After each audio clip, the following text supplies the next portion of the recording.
Good day, everybody. Welcome to The Professors. I'm Paul Fabrizio. I'm Don Frazier. And it's a delight to have you joining in on the show today, this podcast. And we have special guests for you. But before we do that, we need to introduce our regular Scott the engineer. He keeps the thing rolling. He does. Hi, Scott. How are you? I'm good. How are y'all today? We're glad you're here. He has Thank you. I appreciate y'all. Yeah, I'm glad you're glad. We're glad you're glad. You realize we couldn't do this without you, so we always have to be nice to you and give you proper recognition. Because we're mere academics. That's right. Can I get that in writing from both of y'all? Because that's what No, you can't. that's what I thought. Yeah. Yeah, we learned. Okay, and Don, we have a special guest. We do have a special guest. This is exciting. So tell us.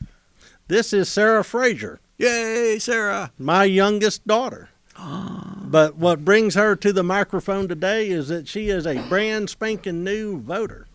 Whoa, you voted today. Yes, I did. Got the stickers to prove it.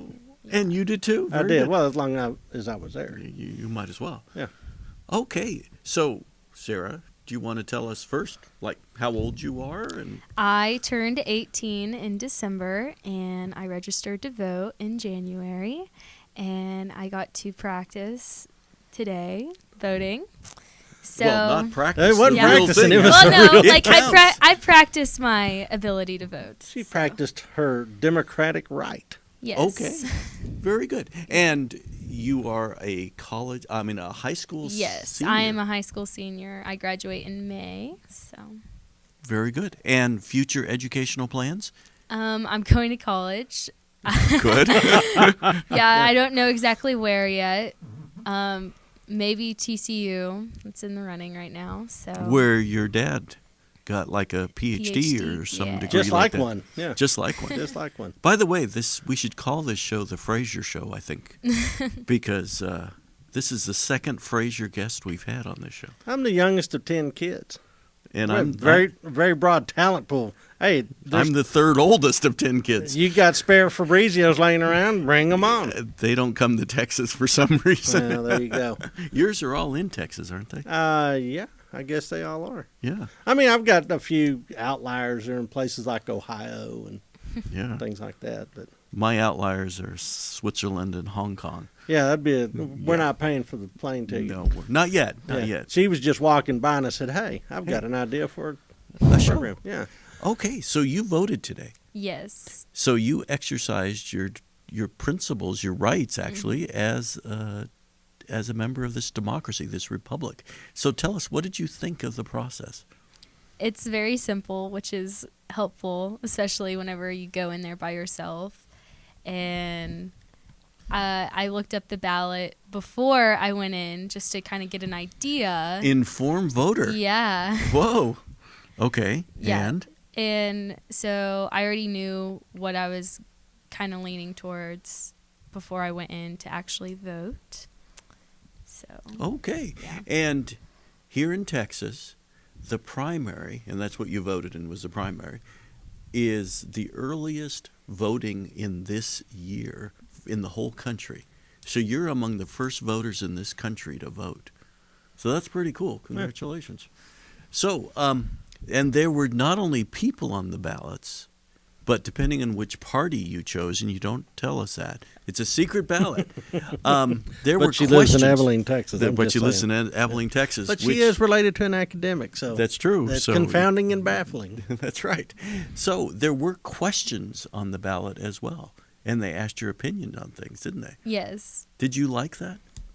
I thought that was probably like one of my favorite principles of like this ballot, because it's not just a name that you have to go up and look what they stand for. It's just kind of straightforward question like, do you think this is a good idea for Texas to enforce this or have this policy? And so I thought that was cool that it's just straightforward rather than having someone who maybe believes yes or no to those questions but are hidden behind a name. Ooh. Wow. Okay. Yeah. Check, please. I believe we're done here. Wow. Do you have what do you want to share about this? You should be a proud Oh, daddy I right am now. proud dad. I mean, we took the picture and posted it on social media. Of her voting? I went, well, not of her I was voting. gonna say, of her that's as a illegal. recently voted person. And so that's, I mean, I tried to teach both my kids that this is important. There's people that die for this right and privilege, and that you should take it seriously. You should be a virtuous citizen. A virtuous citizen. Yes. So let me ask you how much time you spent looking up the candidates. Don't look at me. Well, I sat down and talked to my parents about them for maybe like 10 or 15 minutes last night. Mm-hmm. But Was there any names that you did not know? yes, for sure. And, There were some positions I didn't know. Yeah. and did you vote on those you didn't know? Yeah. Okay. But it was a primary, so that was pretty easy. Yeah. Because there was one name. Well, there was Yeah. one name. So you Most either of vote them- for them or you Yeah. don't. So all the ones that was just one name, I just went ahead and selected them, and we didn't really talk about that because it was just like a one choice thing. But we kind of went further into depth into when there was like 2 or 3 or 4 names last night. And there was a few races like that. Yeah. What were the positions that you didn't know about? I mean, you're a senior in high school, so Yes. you're taking what, economics or government now? I took economics last semester, and I'm taking government this semester, and I'm actually taking those both at Cisco Junior College right now. Oh, you're getting dual So, credit. Yes, I took both of those dual credit. So Okay.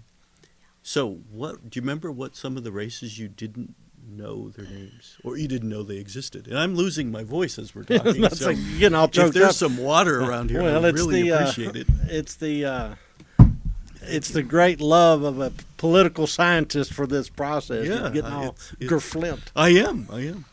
Go ahead. I think it was like the judges that we didn't really know. Oh, like the Seventh Circuit Yeah, Court of Appeals, yeah. And then like the head of agriculture or something maybe.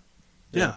Yeah. The ag commissioner. and- The ag commissioner, because we're not farmers, so I don't know. Just Really? I cultivate young minds. Wait. You pretend like you're a rancher. How do you figure? You just Because I spread manure. yes. There you go. That's good. I like Let's see how that works. Yeah. I stole that one from Scott because I knew he had it Oh. chambered. I could hear his mental breech bolt kind of snicking closed. Okay. Very good.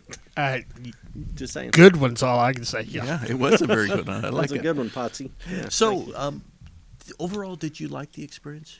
yes, I think it's important to exercise your right to vote, and like kind of talking to some of my friends this morning, I was like, oh yeah, like I'm gonna go vote, and they were like, oh, like I would love to do that, but like I'm not registered, like I should probably do that, I don't know how to do that. So I think a lot of the people are just like not in the know and don't, if they, I'm sure like if I told my friends to come with me to vote, they would have done it.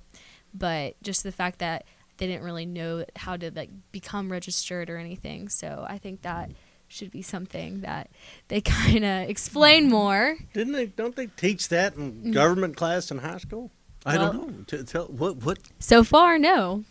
So was there encouragement to register to vote in high school?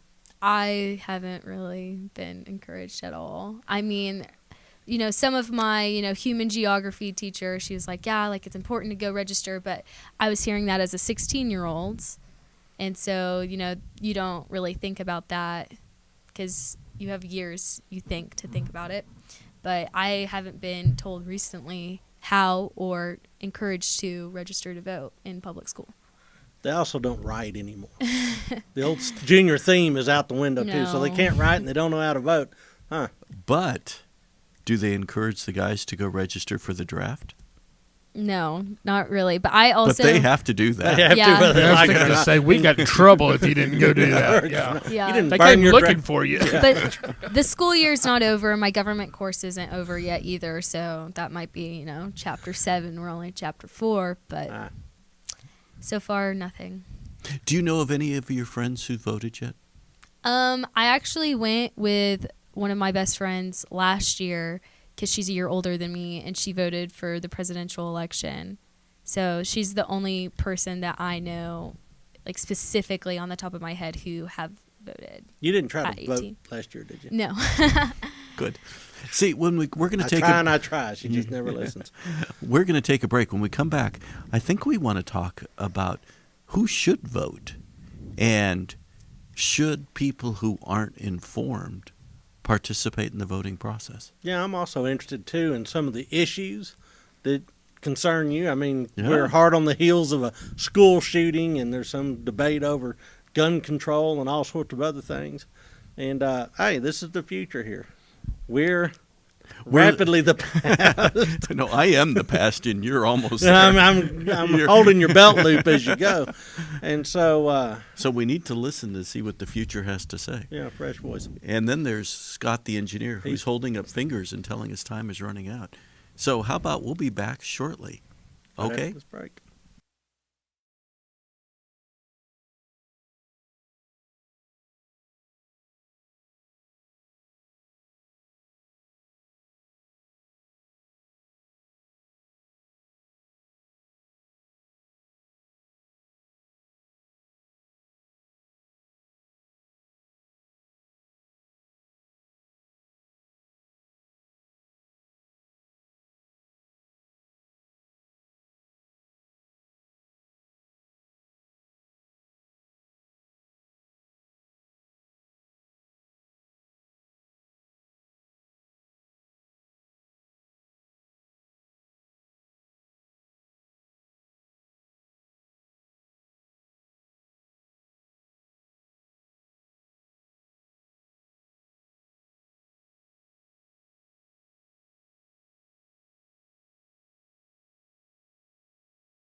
And we're back, and this is Paul Fabrizio, I'm Don Frazier. and we're the professors, and that, of course, is Scott the engineer, as Hello. usual. Hello. And our special guest, Sarah Frazier. All right, the high school soon-to-be graduating daughter of Don Frazier. Correct. Okay, so you had your first experience voting today.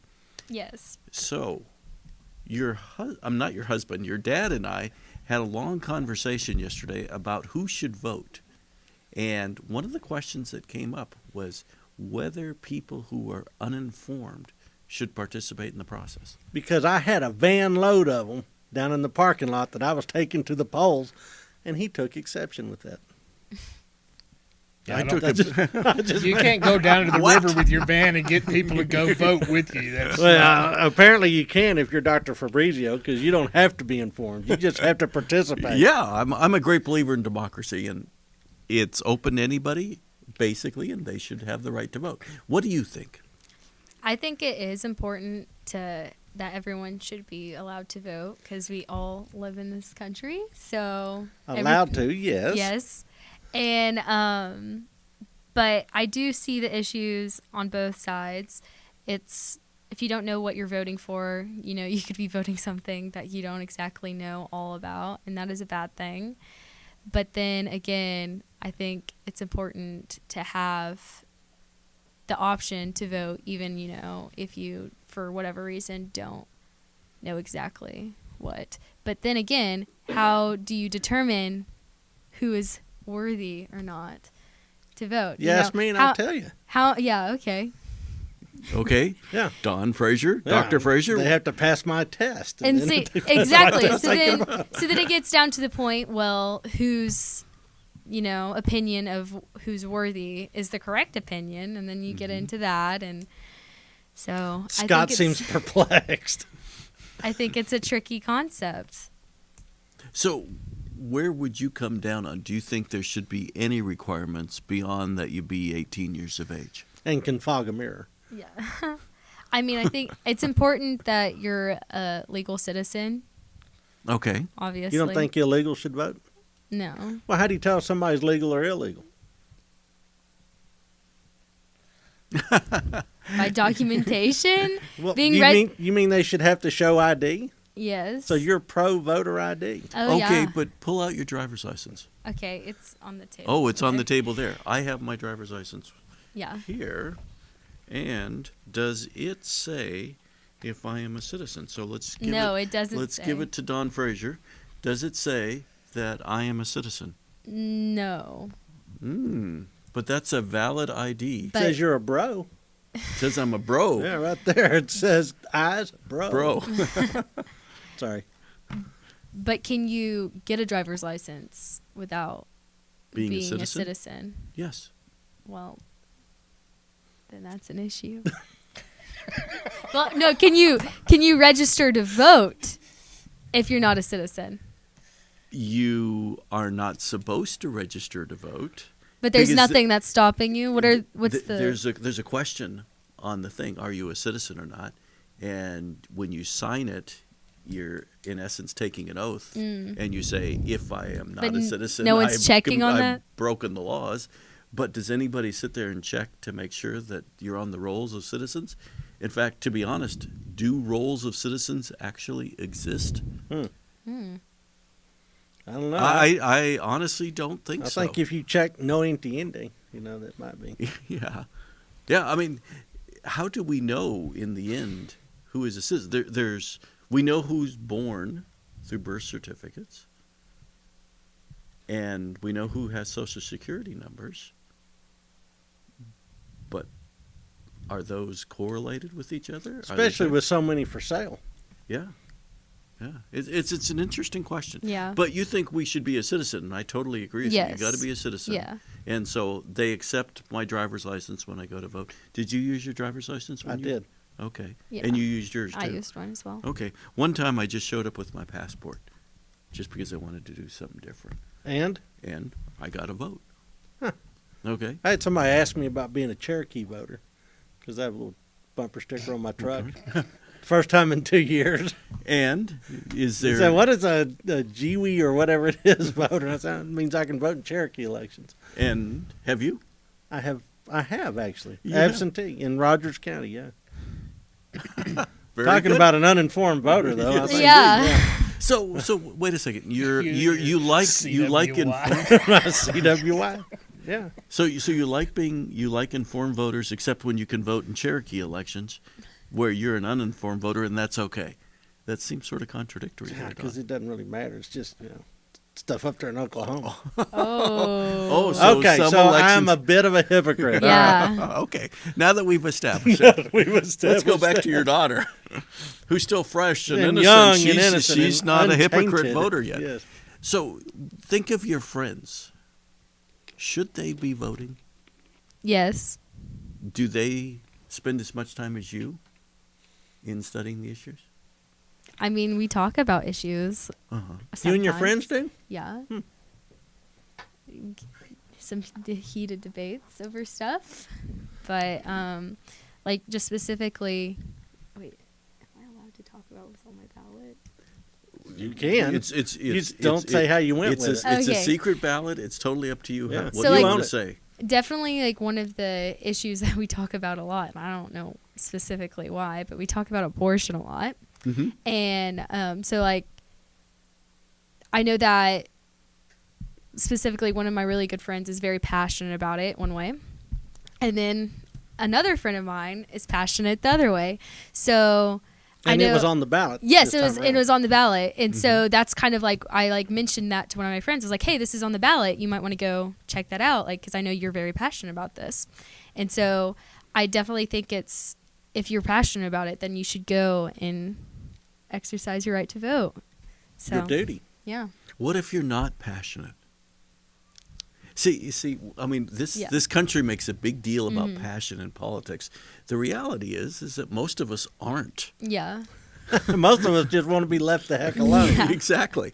Or maybe we care about one issue a bit, and most other things like, whatever. I don't care. Like Yeah. arming bears. Yeah, exactly. Yeah. So, what if you're not passionate? Well, Should you still vote? I think it's important to vote either way, because if you're just blindly letting someone ultimately make decisions for you, then you're going to be stuck in a bind that you wouldn't think that you were in. Mm-hmm. But if you just sit there and not vote, and you get in a situation that you are like, how did this happen? And it's honestly kind of your own fault. So all these people that are whining about issues, it's their own fault if they didn't vote. Ooh, okay. Now, if you stand up and vote and, tell your friends and talk about these issues and it doesn't go your way, well, at least you had your say and you fought for it, what you wanted. So Okay. no vote, no voice. Yeah. So those who don't vote should shut up. Or wear hats in March. Ah. Very good. Okay. Well, That's one of the 7 words you can't say on podcast. okay, and we've got 30 seconds left. When we come back, how about we turn to the issues that your dad wanted to bring up? Yeah, I'm just kind of curious on what this echelon of Americans Yeah. is thinking about and what sort of topics are top of the mind. Yeah. Yes. What's going on in school is so interesting today. So Yeah, we'll we're pick- looking. Pick it up after the break. We'll be back.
And we're back, and this is Paul Fabrizio. And I'm Don Frazier. And we're the professors here in Abilene, Texas. At McMurray University. We are. And, of course, there's Scott the engineer and our special guest, Sarah Frazier, high school, soon-to-be graduating senior, on her way to college. Do you really want to go to college? Yes. Yeah. Yeah. What do you I'm want to excited. study? I'm not quite sure yet. Okay. What intrigues you? People, I guess. People intrigue me. And so I'm thinking a lot of different things right now, but maybe pre-law. But, of course, as you well know, you do any undergraduate major and still do pre-law. Yep. You don't have to do poli-sci. Yeah. Saying. So that's an option. But also, I have done theater all throughout high school, so that's still kind of like an option, less of a serious option. You can do theater and go to law school. Yeah, then. you can. Yeah. That would be an interesting combination. Yeah. That'd be great. We had a student here at McMurray do that once. So, don't ask me their name, though. I don't remember. And she's also kind of a fan of once. She's also a fan of Shannon Sedgwick Davis, who is a product of our political science program here. Yeah. And she's running the Bridgeway Foundation down in San Antonio, and she came up to campus and spoke, and Sarah was in I would attendance. definitely want to do something more towards that with a law degree rather than just being like an attorney or something. So you don't see yourself in court? No. Arguing I'm not very good at passionately. arguing. No. I'm not very good at arguing. But I think she's pretty good. Let's ask her parents. So many ambulances that aren't going to be chased now. Okay. Yeah. Another head of a foundation here in Abilene done the same thing. So. yeah. Really? Okay. Yeah. Did what? Theater and then law school? No, it's a law. Instead of being a lawyer, you Yeah. have the There's foundation There's many with different other things stuff. that you can go to law school with, and law school is just teaching you to think in different ways. Right. Yeah. So, Okay, very good. Well, we wish you the very best. thank you. And we're delighted you're still sticking around. You haven't run away despite all the questions. So now we want to turn the subject more to education. And your dad, Dr. Frazier, he wants to get into this. So Dad, Dan. you're not my dad. You're her dad. Go Who's ahead. your daddy? Well, I mean, the thing that I was interested in is what are the things that your generation is talking about? For instance, what was the reaction after the recent school shooting in Florida? Well, it's kind of interesting now because things that we used to talk about annually, big things that happen in our nation's history, like 9/11, you used to at least have in your social studies course sitting there, just for at least, 10 minutes just to, honor the people who lost their lives during that event. And it's almost like schools are almost censoring it, and we don't talk about it anymore. What? We don't talk about 9/11. That is not a thing. Like this year, we do not talk about 9/11. And so being in high school, of course, we already know.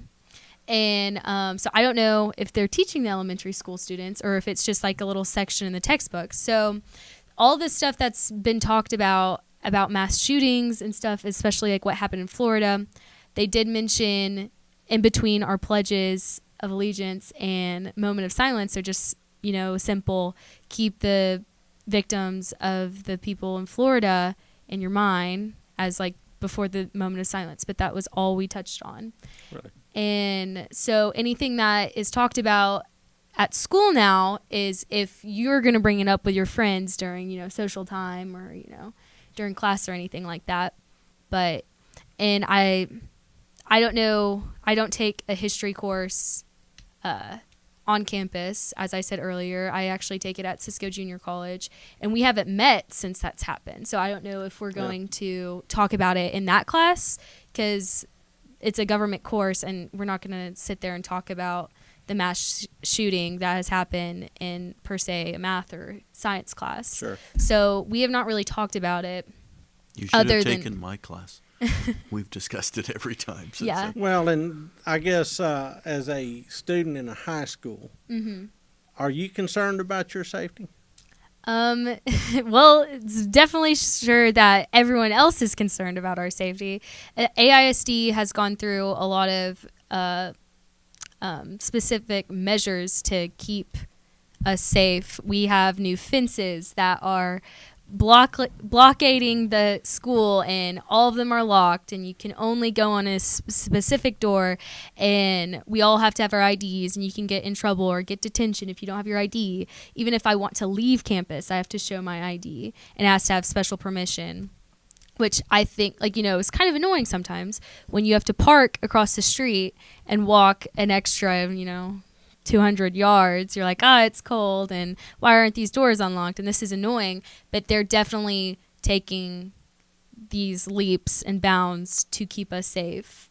And that's not just at Abilene High, but that's at every campus on AISD. So kind of talking about it with my friends, I don't think if someone were wanting to cause destruction on our campus that they could even enter the building, because you have to enter through one specific door, and then you have to be beeped in to be able to walk in any further than that, and it's all just bulletproof glass.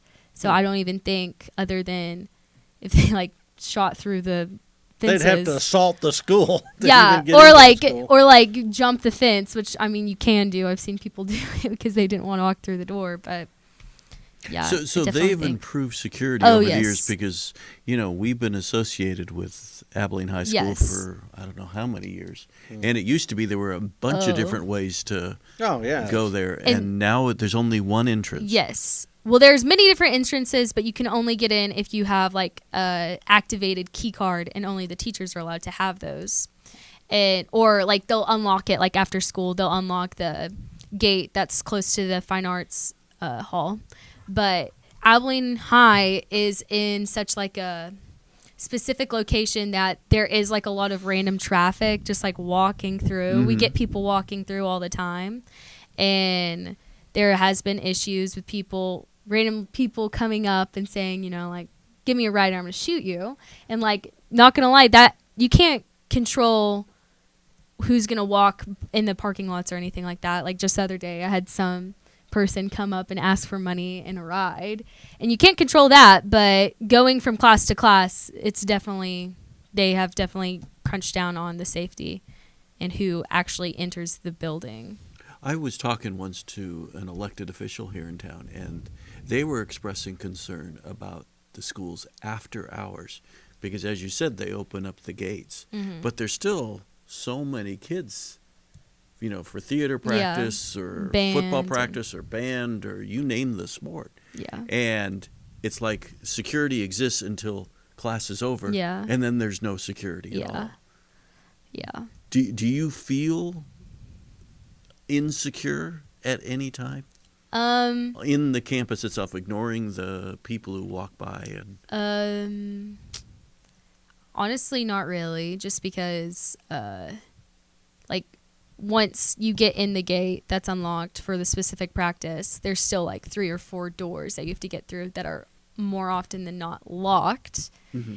So you have to knock, let me in, or call someone let me into practice. So even with the gates being open, there's still 3 or 4 more steps you have to get before. And there's a lot of people around. Yeah, there is a lot of people around.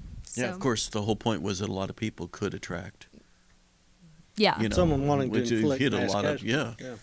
Now, but is that? Go ahead, Don. Well, no, you please. No, is that really a concern? Do you think about that? I don't, because if someone, this sounds bad, but if someone is going to hurt someone, I could walk into the grocery store and someone could just start opening fire. So I think you have to not live in fear. And just to say, because someone brought a gun to school and shot some kids at a school in Florida, now I'm going to be scared every time I go to school. Well, you could say that anywhere. People are getting shot on the street. Is that going to stop me from driving? No. Am I going to be scared every time I get in the car? No. So you just have to live in this hope and not in fear, because if you live in fear, you can be scared of everything, down to germs that are on everything. Down to germs. So the flu season is really bad here in Texas. So I think it's just important not to do that. Very good. And just as long as you know that there's people out there, good people that are looking out for you. and you can be that good person looking out for other people if you're ever in emergency situations. Well, speaking of that, the president says we should arm teachers. We're talking President Trump. Yes. Okay.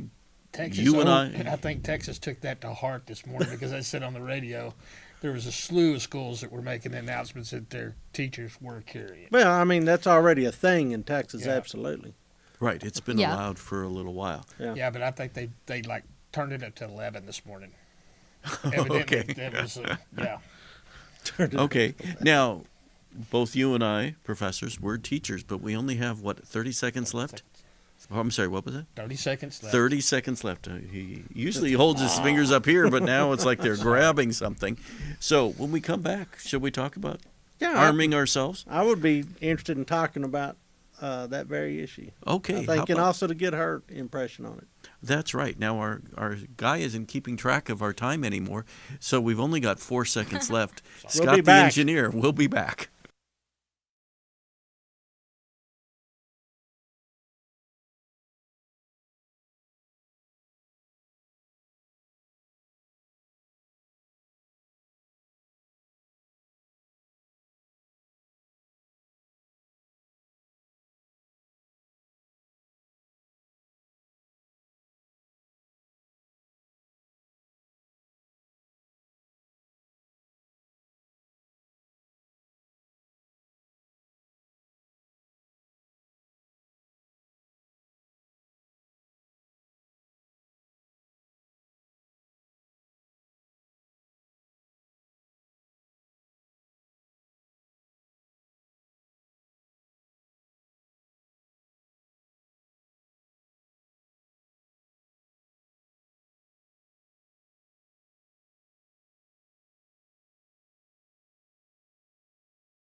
And we're back for our final segment. I'm Paul Fabrizio, I'm Don Frazier. and we're the professors here in Abilene, Texas at McMurray University. And, of course, our special guest is Sarah Frazier. It's always a delight to have you with us. You can come back anytime. So thank you. And Of there's course. and there's also Scott the engineer who's making this whole thing happen.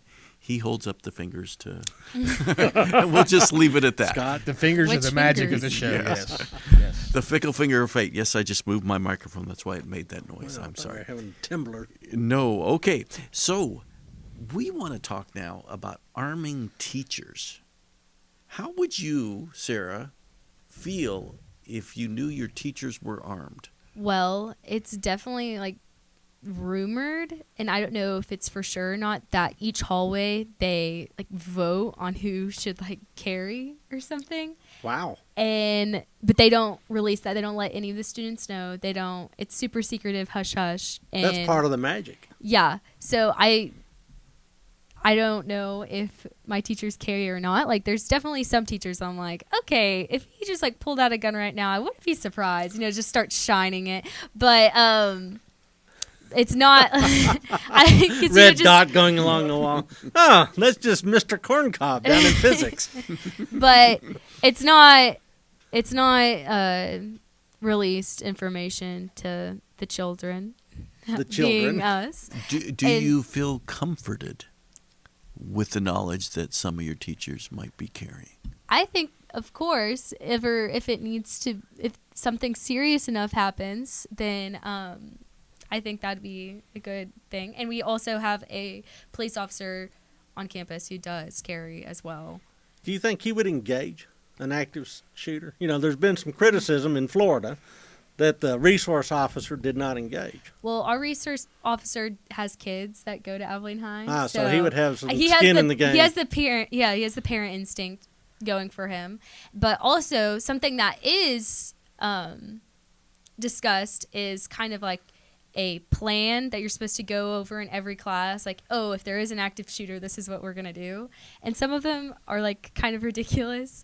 Like one of my teachers has just like a wall, like chalkboard, where the chalk's supposed to go, just lined with rocks. And his plan of attack is, we're all going to grab a rock, and I'm going to count to 3, and we're all just going to throw it. Volley fire. So that is, you know, that is like known, but I don't. Well, the problem with having a teacher being armed, yes, is it takes a little effort and practice to become proficient in the use of firearms. I mean, you've gone to the range with me. You've fired a slide gun and you fired a wheel gun. Do you feel proficient? No. Yeah, I mean, you at least know what one does. Yeah, I know kind of. Yeah, I kind of know how to work it. And I guess if it was in dire need for me to use one, I wouldn't be completely clueless. Yeah, but there would be the adrenaline going and the crisis mode. So I think that if teachers are allowed to carry, they should definitely, you know, be chosen. If, you know, it shouldn't just be, you know, oh, that's Mrs. Puff, you know, she's real she sweet. She teaches driving at Bikini Bottom, and hands out candy. Let's just give her a gun. Like, no. I think that you need to make sure that the teacher themselves are comfortable enough with carrying and, you know, like have their concealed carry license and go through all that process to where, you know. Scott's got an opinion, I can tell. Well, yeah. The little trickle of blood as he's biting his lip. Should we let engineers carry? Yeah, I got no comment on that because I know things.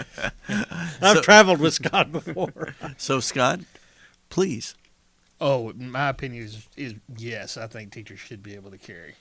And should they have a minimum requirement of training, though? Well, sure. Yeah, I mean, you got to go through the training, and you need to have your concealed handgun license to be able to do that. And but even if you didn't have your concealed handgun license and you did have a weapon, and I've got somebody that's standing there with a semi-automatic weapon shooting, I want somebody on my side shooting back. Because that usually makes them stop and think. Exactly. And I don't care if you've got a license to do that or not. If you've got one, whip it out and start shooting. Even if you're going sideways like in the movie. Yeah, you don't hit much with that. But well, let me interject for some. Go back to what took place a week ago in Florida. Yeah.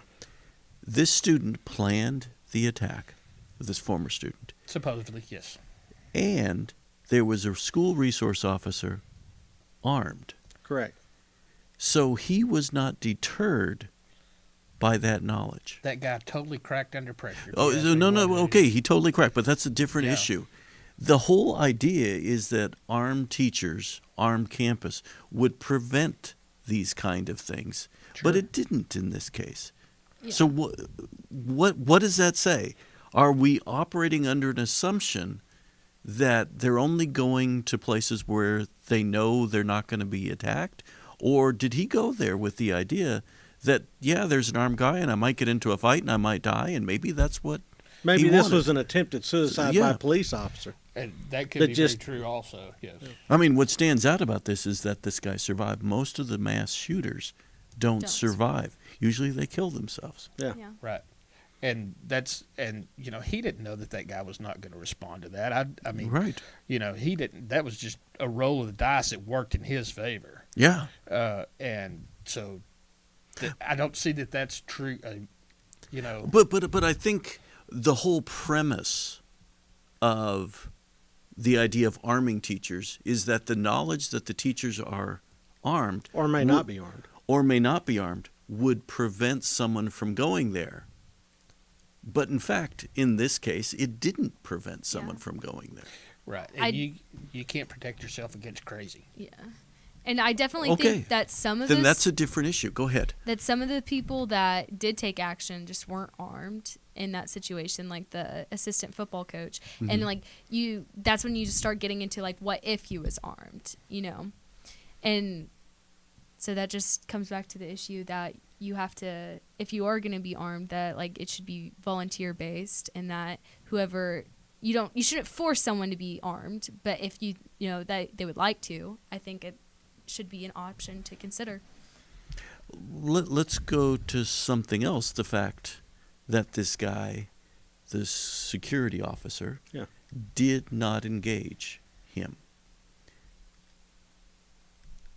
My understanding is that military training, part of military training, we got 1 minute left. Part of military training is to ensure that people actually fire their guns and in the right direction. Correct. In other words, people need to actually be trained to kill. Historically speaking, that's always the biggest hurdle to get them past. Yeah. And this guy, despite that training, he's been a police officer for 35 years, didn't do it. He didn't do it. And if you're going to pull a gun, you better be ready to use it. And you should be over that fear before it ever happens. Before you clear leather. Exactly. And this guy didn't clear the leather. He wasn't afraid. He was afraid. And that's an issue he has to deal with himself on. But it also led to 17 we don't know that he people. was afraid. Yeah. I mean, he may have just said, I'm supposed to be in the command post position and not actively engaged. True. Yeah. Okay. Not what his boss said. Okay, we got to get out of here. Sarah Frazier, thank you so much. We'll be back. Thank you.